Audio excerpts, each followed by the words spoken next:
Hi, I'm Bishop Anya. Thanks for coming to the Gathering of Christ Church Cleveland YouTube page. Don't forget to hit the bell, choose all notifications, click like, comment, and subscribe. Right?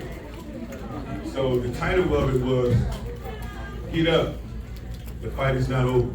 So we're going to have Brother Awanathon come up and get that recap of the lesson. 5 minutes, my brother. Right.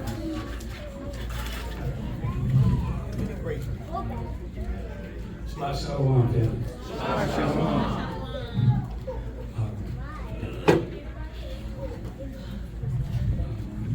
All right. The lesson is called Get Up, the Fight Isn't Over. And it begins reminding us that many start out strong, but fall, and that we need to endure and have faith to make it. The scripture that encapsulated this most in the lesson came from the Testament of Job. We all know the story of Job, a generous, blameless, faithful servant of the Most High. The Most High tested his faith by allowing Satan to take his riches, kill his family, and plague him with diseases. In the Testament of Job, he's found sitting outside the city on a dunghill, his body being eaten by worms, and one of the worms falls out of his body, picks it back up, places it inside of him, and says, "There you shall remain until the Most High removes me from this trial." This went on for like 7 years. That's faith. That's endurance. Little did I know I was going to need that same kind of faith and endurance, because 2 days after the tabernacle was ended, I lost my job. A new employee had undermined me for about 3 months, wanted control over my position and equipment in my division. I was wanting to stay away from him, but I tried to have peace talks with him, and he used my words, twisted my words to say that I had assaulted him and harassed him. I was let go. Now, I've been in the truth for 5 years, and I'm embarrassed to say, up until recently, I still identified more as a hard worker in this system, and then secondly, as a man of the Most High. This is wrong. It's earthly. Because in one swoop, one mistake, that identity was taken from me.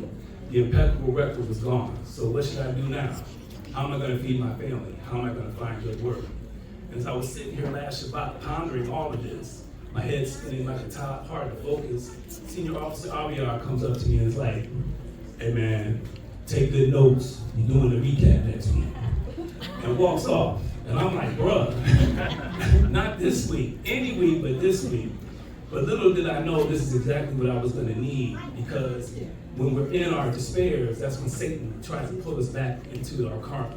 And we need the word to keep on the path. So, again, this lesson is called Get Up, the Fight Isn't Over. So I'm going to dive into some scriptures that help us to get up and endure. First is Romans 5, verse 3. "But we glory in tribulations also, knowing that tribulations work patience, and patience experience, and experience hope." So we're to glory in our trials because it works patience, experience, and hope. And we're going to need these 3 things to make it through to the kingdom. Next is 1 Timothy 6, verses 9 and 10. That's 1 Timothy 6, verses 9 and 10. Here we're not worrying about money, not chasing money. And it says, "But they that will be rich will fall into temptation and a snare into many foolish and hurtful lusts. For the love of money is the root of all evil, which while some coveted after, they have erred from the faith." It's at this point in the lesson that Bishop reminded us that if most of us had the money that we wanted or needed, we wouldn't be here. And this week, Satan called me, offering me the job that I've been wanting for 7 years. More money, more skills, right down the street from home, dream job. But only trick, no Sabbath. I have to work on the Sabbath. I'll miss all the Sundays to build with the body. I need the Sabbath. I need to be here to hear the word. I need to put my hand to the plow. I need to build with the body. But most of all, I'm commanded to honor and worship the Most High on the Sabbath. So I think you can miss the occasional Sabbath, but to miss them completely is the fastest way to fall out of the faith. So like Deacon Shadak and others before me, I had to pass up on that offer. Moving on to Hebrews 12, verse 5.